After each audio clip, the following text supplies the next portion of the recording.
I'm a huge Dragon Ball fan, and recently I've been rewatching all the Dragon Ball Z movies. It got me thinking about how these movies don't usually get a proper look. They usually just get a short review, or they get bunched in with all the other movies, or sometimes even both.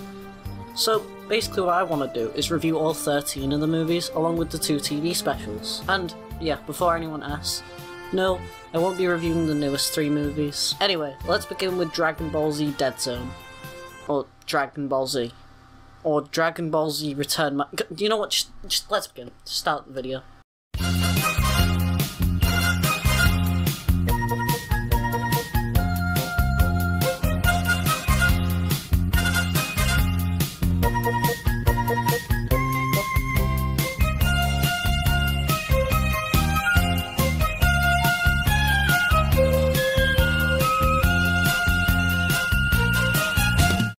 The movie opens with Piccolo sorting out over losing against Goku in the 23rd Tenkaichi Budokai.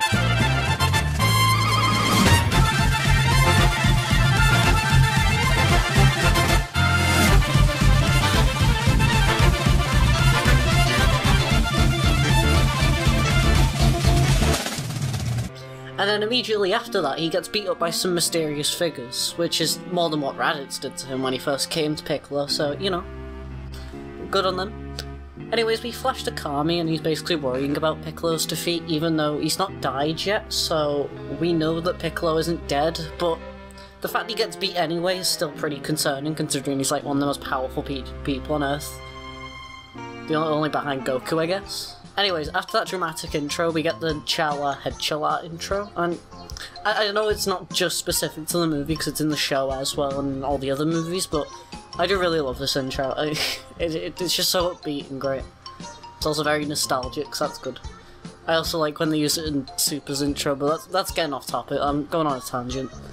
Anyway, yeah, it just gets you pumped up, and it gives you, you know, a lot of energy to see a bunch of buff dudes beat the life out of each other. Anyways, we get this cute scene between Gohan, Chi-Chi, and the Gyumao, but yes, I'm gonna call him that because Japanese dub, it's much better than the English dub. I don't think we can win. Baloney. Even though Gyumao does translate to Ox King, but same thing. I just prefer the Japanese dub, which is the one I'm reviewing. Anyway, another tangent over. The scene's cut short when, obviously, the Gyumao is cut down, and the figures that beat up Piccolo are basically just chilling, the one in the Dragon Ball that's on Gohan's hat. Anyway, we get a scene where Chi-Chi squares up, ready to fight, and is pretty much defeated, like, really quickly, and honestly, that kinda sucks. After Dragon Ball, Chi-Chi doesn't really get much to do, and it's really cool seeing her actually put up a fight. That would have been actually great, but no, she just gets defeated. I think this might be a problem with the runtime though, because this happens a lot in these movies. They try and balance the story and the fights and character moments in like 40 minutes, and that's just not enough. That's incredibly short. Like, to be considered like a full-length movie, I think it's like 90 minutes, or like an hour and 20 minutes, around that, like, that range. And yeah, it's not just like the same length as like some sort of short film. And I do really like this movie, but I think it would have been much better with an increase in screen time. But anyway, I'll talk about that later. Anyways, Goku senses what's going on when this is all going down, so he rushes home and Chi-Chi gets struck down. And obviously Gohan gets kidnapped because can't just take the Dragon Ball now, can we? Anyway, so when Goku arrives, he rushes to Chi-Chi's side and actually gets really serious about where Gohan is. And I think that's pretty cool. Because, as we all know, Goku is a horrible father, right? Right? Anyway, we then get introduced to the big bad, and he's... I guess I'd say it's a small bad, actually. Garlic Jr.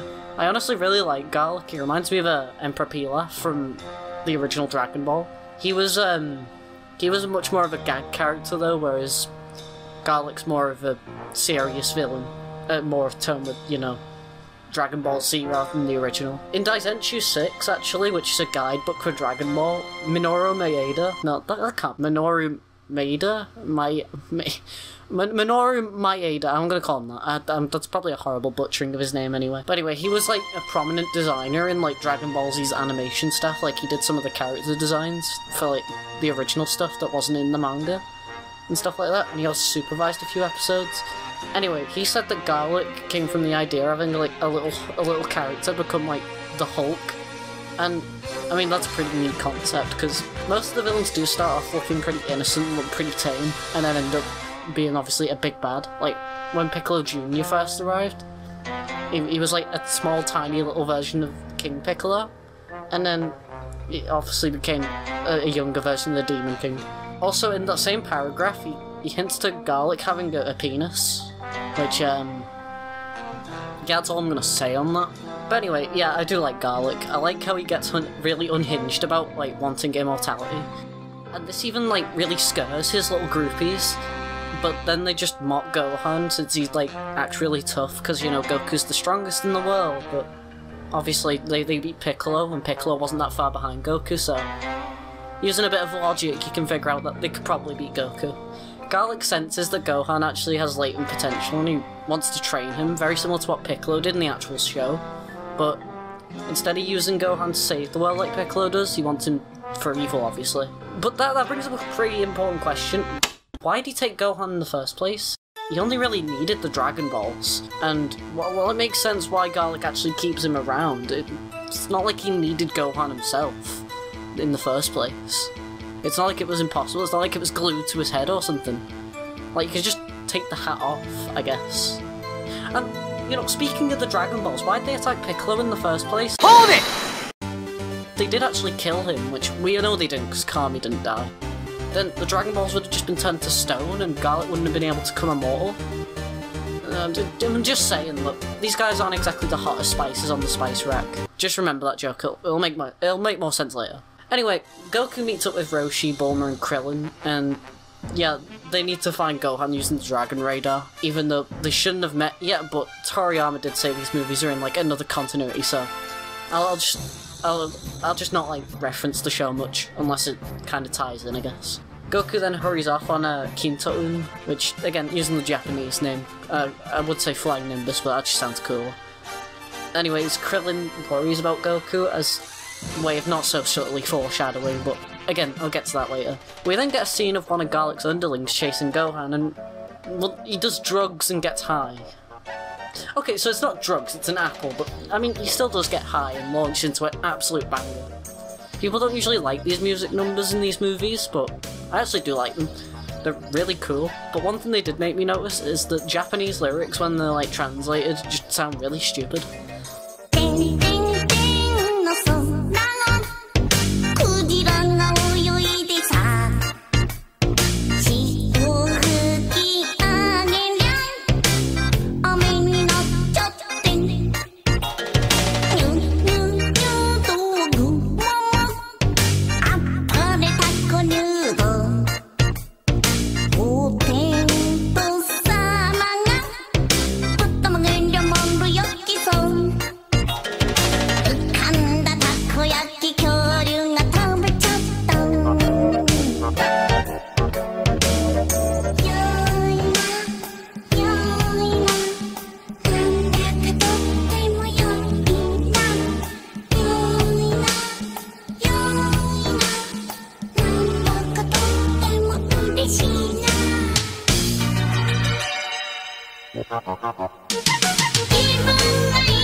Anyways, partway through the song, Garlic interrupts and he just, like, says that he's not an ordinary child. I mean, I guess that makes sense. Children aren't usually high on apples. But I don't get why they placed it here in the middle of the song. Like, you already mentioned that you sent something in him before. You didn't really need this scene, but, I mean, it's harmless, I guess. More garlic, and I like garlic, so... Not the food. Well, I mean, it depends, but... Anyway, that's yet another tangent. I go on those a lot, apparently. Anyway, so Garlic summons Shenron, which I do really like the scene. Garlic looks great and isn't even slightly terrified of Shenron. I like his little cape that he has on and the hood. I just like how it looks. But yeah, he's not terrified of Shenron, which is surprising because most characters in the past, they usually get really terrified when they see him. And the music here is really good. It's like really mystical and terrifying. And I'll talk more about the music in a bit, but this is where it like starts getting really good. Then Garlic actually gets immortality and is the first villain to actually become immortal. Suck it, Zamasu. I also really like how he looks. like, when he gets immortality, because he looks like he's writhing in pain. And it's very similar to how most villains actually die in the show, with, like, a contorted face, but obviously instead of dying, he's getting life, or, like, eternal life, I guess. There's also some really nice looking animation as the monsters, like, rise from the ground, and Garlic, like, delights in having his plan for revenge actually come together. I just really like how it looks. It's a really good animated scene. It looks nice. I think it looks neat. I also like how, again, Garlic becomes really unhinged, and it makes him feel like pure evil. So anyways, the 4-star Dragon Ball flies past Goku as Shenron disappears, and he just doesn't care, since he's so focused on Gohan.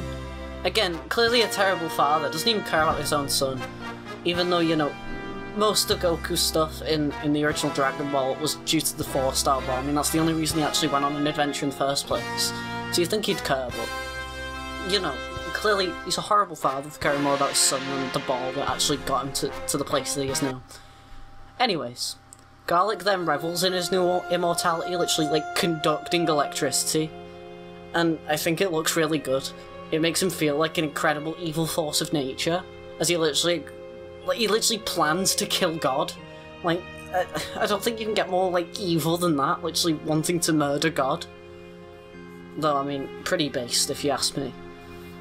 Goku finally arrives, and there's actually a pretty funny scene where all the minions, like, repeat what he says. He says, "Give me back my Gohan," which is one of the titles of the movie. Figures. And he lands with, like, absolute resolve. He isn't goofing around like he usually is. Anyway, Kami arrives with this ethereal light and slowly descends, since obviously he's God. And of course Goku just really gets mad at him for butting in. I do think it is great to actually see Kami getting involved, since he doesn't really do that often. The only time I can think he does that is during the 23rd Tenkaichi Budokai. But even then, he's still in, like, a human body. We don't get to see, like, the whole, like, Kami, like, his full power go out. But yeah. Kami then starts expositing about how Garlic was fated to return after 300 years. But we do get a great looking flashback in the same vein as the scene of the monsters from before, explaining about how Garlic Jr.'s father and Kami were both training to become, well, the next god, or Kami, I guess. But obviously Garlic had evil intentions and Kami became, well, Kami of Earth. Garlic then vowed revenge against Kami and was then sealed away, but his last words were that his son would arrive 300 years later to get revenge. That being, obviously, Garlic Jr. of this movie. A really cool music track then plays, and Goku just heads into the castle to get Gohan. And yeah, I just really like this song. I don't know why, but also the animation's really smooth, and it leaves Kami and Garlic Jr. to face off. It's a small scene, but I do like the animation, the music, like, the combination's really cool. I also like the music because it's used in the Namek saga, for when Goku faces off against Frieza as Super Saiyan Goku. I just think that's pretty cool. Anyway, once he runs into the castle, Garlic's gang introduce themselves as Ginger, Nikki and Sancho, all named after spices. Now, do you get the joke from before? Anyways, that starts the first battle of the movie, and Goku starts fighting the 3 patrons of Garlic, and yes, that is the actual name of the group. Another kick-ass song starts playing, and at this point I may as well just talk about the music. Now, I'm talking about the Japanese version, and the Japanese version of Dragon Ball has a very different score, but the Kikuchi score is absolutely amazing. It's varied and fits pretty much every scene. The battle music is definitely a highlight, having urgency and intensity. Sometimes I actually listen to these songs in my free time, and they're just great to listen to. They're really pleasant to the ears. Anyways, speaking of the fights, the animation, again, is just really good.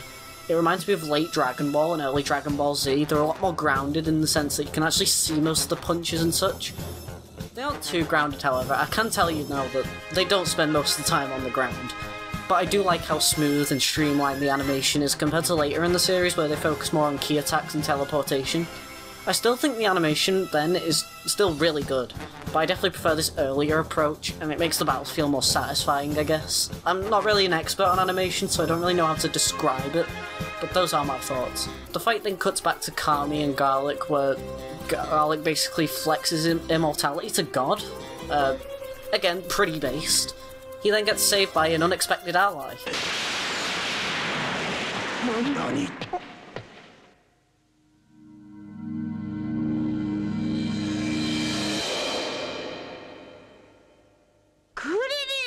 it's Krillin, and he even mocks Goku for going easy on the Garlic patrons. But yeah, Krillin actually used to be competent back then.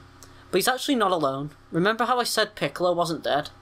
Yeah, so he actually arrives now, and it's honestly animated in the same way a Smash Bros. Reveal is. I don't really know how else to describe it. I'll just edit it a bit to show you what I mean. でも確かもう一つ。ソン、俺がいることも忘れるなよ。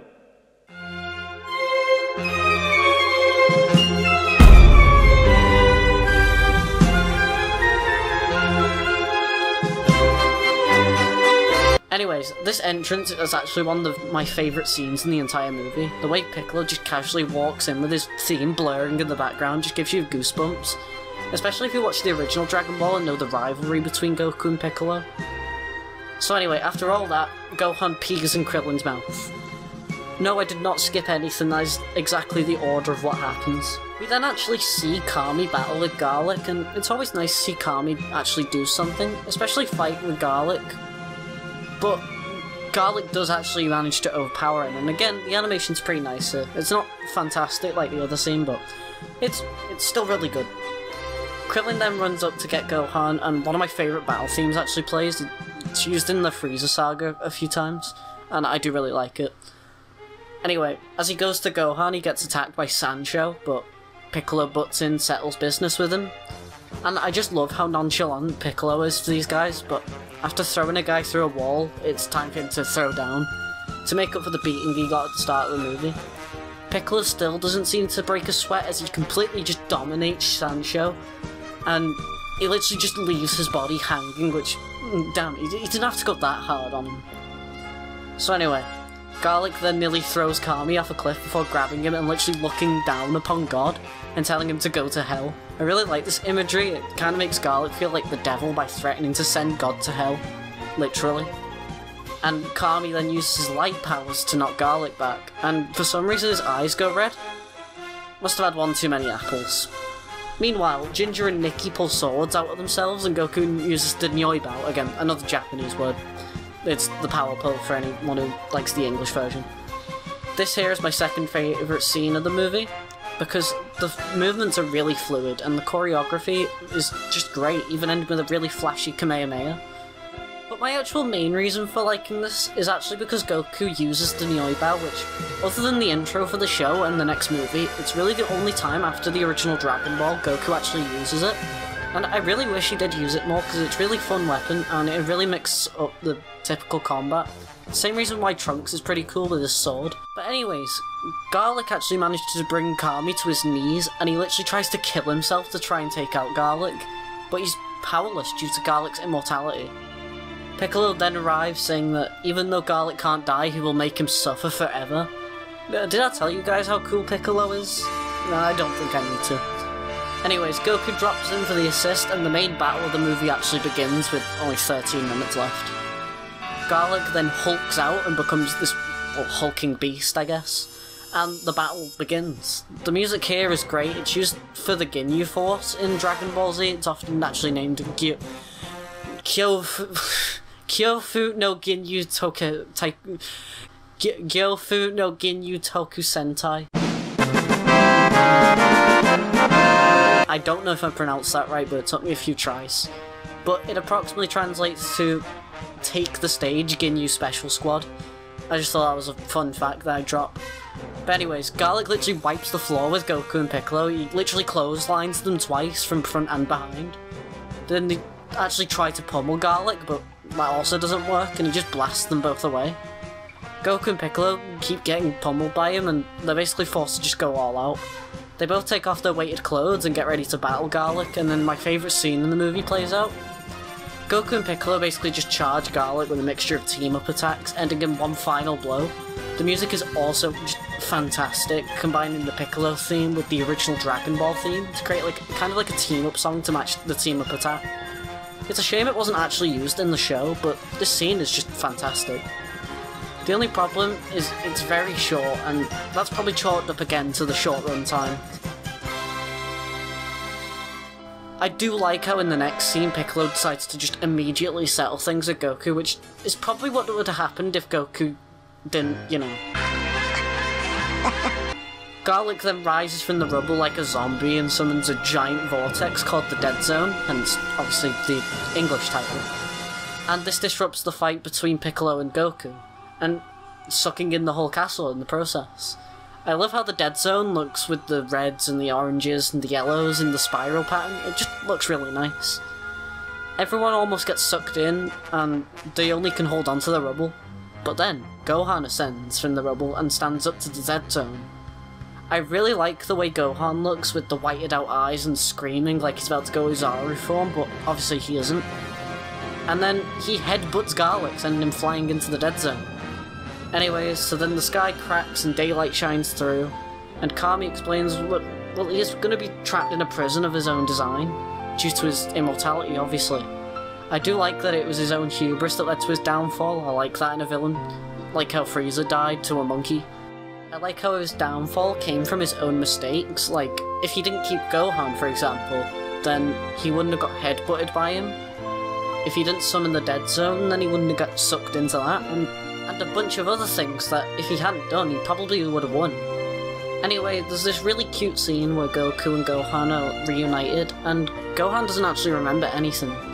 They walk away, and then they fly away, with Gohan giving a cute smile and Goku deciding to keep everything to himself until Gohan grows up. And that's the movie.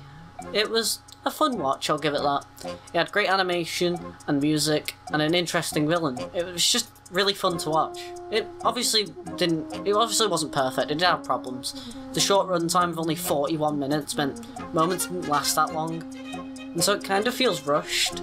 But other than that, the movie, I do recommend it, and I only wish it had more time to be really fully fleshed out. And yeah, compared to other Dragon Ball movies, it's not horrible. It's actually really fun. The later movies get a lot more boring. They get a lot more, like, they get more obsessed with the fights rather than the story and the character moments. Which, yeah, I mean, I guess that makes sense, because these movies are really short. So it doesn't really make sense to really prolong the story when there's not much story to, like, pack in such a short time. But some of the other movies do prove that's possible, specifically the TV specials. The Trunks one, the Bardock one, they're about the same run length. And yeah, they're really good movies, but because of story, character moments, and combat. And that's all I've got to say. I would appreciate if you liked and subscribed if you got to this point. And also, yeah, just check out my stuff. Not the Sonic Mania review though, because that's awful. Actually, most of my content's pretty bad, but, you know, I do just review stuff like this. I do plan to make this, like, a full series and do more videos on these movies. And, yeah, that should keep me around for a while so I don't disappear for months again, because I actually have something to do, even though I suck at finishing series. Also, check out my Twitch channel. I do stream on there sometimes. I haven't streamed in a while, but I do plan to stream not long after this video comes out, probably. And yeah, that's all I gotta say. I hope you enjoyed, and peace.